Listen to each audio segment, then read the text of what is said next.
Jujutsu Kaisen in a nutshell. This show centers around this guy named Yuji. At the start of the show, there isn't much to him. He's just spending some time with nerds who believe spirits are real. He's also freakishly strong. Like seriously, this guy looks strong, right? Well, Yuji smokes him easily. He visits his grandpa in the hospital, and unfortunately he passes away. His last words of advice to Yuji is for him to help others. He's in the public room, and this super suspect guy pulls up on him. And he tells Yuji that the relic he's holding is super dangerous. You see, this is why you don't hang with nerds. What a waste of time. Like, bro, look at this cursed relic. All I see is some old looking burrito. Oh dang, y'all see the imagery on screen? Maybe this guy is actually telling the truth. If he was lying, this anime would not be going so hard with the analogies. So apparently the burrito he picked up is extra special in a bad way. And turns out the fricked burrito isn't even in there. These two dumbasses staying after school to unwrap it. Oh shoot, she's peeling it off. Let me see that chicken wrap. Alright, that's fucking nasty. The light goes out and this pulls up. Luckily, they escaped the room safely. Wait, where's the other guy? Hey, there he is. Wait, why can't I see his handsome face? That looks like an octopus, and those look like baby hands. Adorable. This guy pulls up and summons some dogs. He finally makes it to the Big Daddy, and I got some terrible news for y'all. Nerd number 1 is getting slurped up, and nerd number 2 is getting violated. Frick you, Big Daddy. Yuji was told to wait outside, but then he remembers what his grandpa told him. You see, this is why getting advice from old people is underrated. He gives Big Daddy some of that work and frees his pals.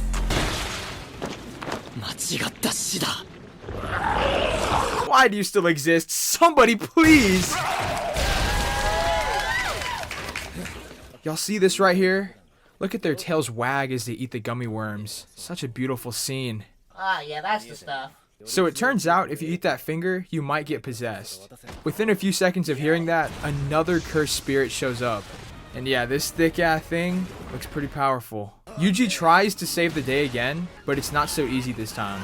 He's on the verge of getting eaten, and he has that delicious burrito in his mouth. So he does what any man would do in that situation. Welp, it looks like the power's kicked in. Like, really kicked in. Eating that finger would kill 99% of people. It's special. Oh, that's probably bad. Nah, it's definitely bad. Yeah, just look at his face. It's certified bad.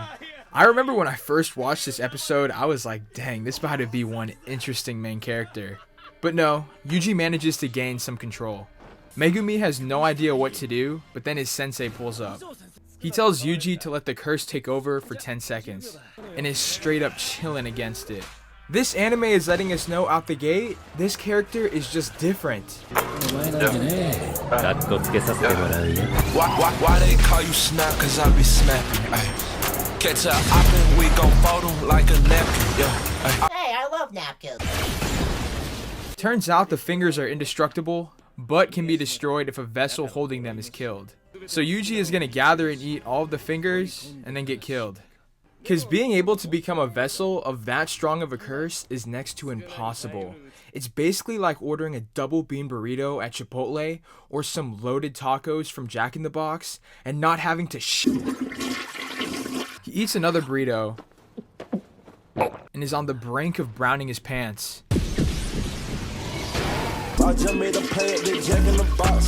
But thankfully, he manages to pull through.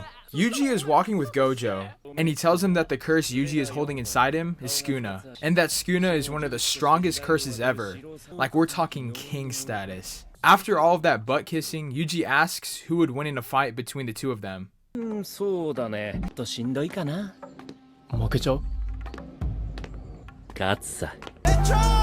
Yuji meets the principal of this Jujutsu sorcerer school and introduces himself in a very interesting way. It's a tough interview, but he gets into the school. His dorm room has next to nothing in it besides this poster. You Jennifer Lawrence horn dog. Later they head out to meet the third first year that's gonna join their group. Her name is Kugasaki, and let's just say, she has a lot of confidence in herself. And out the gate, she's judging my guys. She says Yuji looks like a potato. And what about it? Potatoes are cute as frick! But then she says he probably ate his boogers as a kid. Don't even think for a second I'm gonna defend those crusty actions. Kugasaki's weapon is this love hammer she uses to slam nails into her opponent. That looks like it hurts. In their next mission, they're trying to rescue 5 students with a special grade spirit in the vicinity. Special grade basically means it eats nukes for breakfast. Gojo was supposed to be there, but he skipped today. I know you got some sorry attendance. Which means if the spirit pulls up, leave or you're gonna die. 5 minutes later, turns out all of the students got chopped up and the special grade spirit shows up. Not only is the spirit really strong, but it also has quite a personality. He's a little giggly and a little wiggly. I think something's wrong with him. He rips his pants off in order to show off his polished twin jets. Yuji tries his best, but the spirit is simply too strong. That's until Megumi gives the signal that they've escaped, so Yuji gives Sukuna control, which makes him stop with the giggles. Now he looks a little, terrified. Sukuna accidentally regenerates Yuji's hand and gives him some nice nails. This whole scene is basically telling us, you thought this wiggly guy was strong? That's hilarious. Sukuna decides he's gonna flex on the special grade spirit and says 2 words that make me and many others wet. He cuts him up real nice and obtains one of his fingers. And it looks like Yuji can't switch back. Well, I guess the entire world is franked. Sukuna ends up killing Yuji, but they talk and make a pact, and he gets brought back to life. This volcano guy shows up and says he's gonna kill Gojo. Brush your teeth first. He pulls up on Gojo, and turns out he actually is pretty strong. We also get some insight on Gojo's powers. The closer you get to him, the more you slow down. Which means getting to hold his hand is a pretty big privilege. Gojo gives him the honor of hand-holding, but he doesn't appreciate it.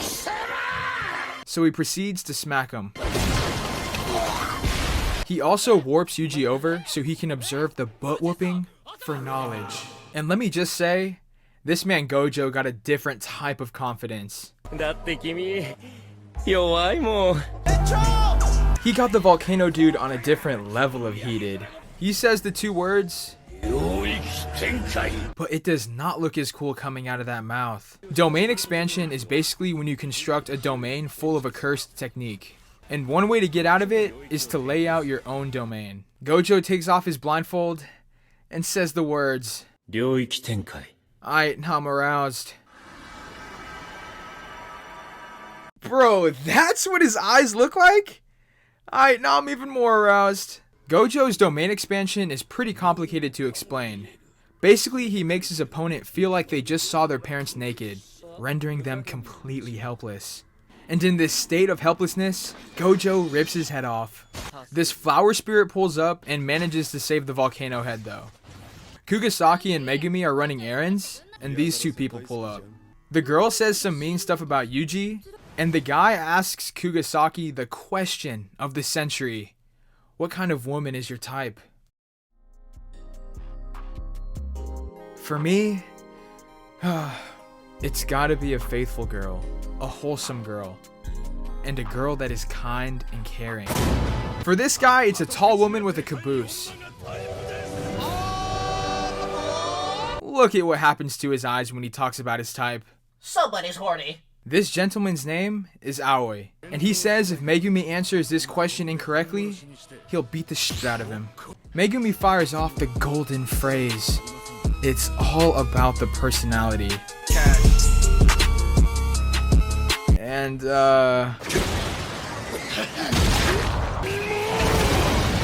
it's all good. 2 of his classmates end up saving him. Episode 9 opens up showing a high school student getting bullied. And let me guess, yeah, all of their faces look disgusting. Not only that, but they're the type to talk and go on their phones during movies. Me and Chris Stuckman are all the way triggered. This guy appears in the theater and gives him a little face massage. I think we're supposed to dislike this character, but so far I kinda like him. Turns out this guy's a cursed spirit, and this high schooler is somehow able to see him. We also meet Nanami, another one of Yuji's mentors. He fights the spirit and has to go extreme tryhard mode to escape. Yuji meets the bullied student, Junpei, and they bond over movies. His mom pulls up, and they have a super sweet meal together, full of movie references and everything. Junpei's mom ends up napping at the table, and somebody freaking dropped her off some Chipotle. So then this seahorse thing with 6 titties pulls up and eats her. It was obviously this guy who gifted the burrito, but he tells Junpei it was probably one of the rich kids. So then Junpei slides into a black fit and tries to kill him. Yuji puts him in his place, but once he finds out why Junpei is so distraught, he invites him to Jujutsu Tech and says that's where he can start over. But then this dude pulls up and gives him a face massage. Show him what you got tonight, baby. Yuji calls out to Sukuna in desperation and says he'll do anything if he changes Junpei back. Just look at Sukuna's face. You already know he hits him with that. Nah. Little Mac ends up dying like usual. Homie has not been viable since the 3DS days. Right in the chin. Look at how cute they made his face during this death scene. Even the animators knew this was comedy. Yuji and Nanami team up to fight the cursed spirit. The fight is cool and stuff, but let's talk about when the spirit turns into Michelin Man. He hypes it up way too hard. But this is the critical moment. Squeeze it out. The last of my cursed energy. Hey, we send a blitz to your front door. We make him go through the bed. I think I hear a chocolate bar calling. Hey, we send a blitz to your front door. Yuji reveals to everyone he's alive, but nobody seems to care at all. They're about to start this group battle event, and this team is ordered to kill Yuji. Aoi and Yuji face off, and Yuji just cannot keep up. After a nice little session of stepping on his face, he asks him the question of questions.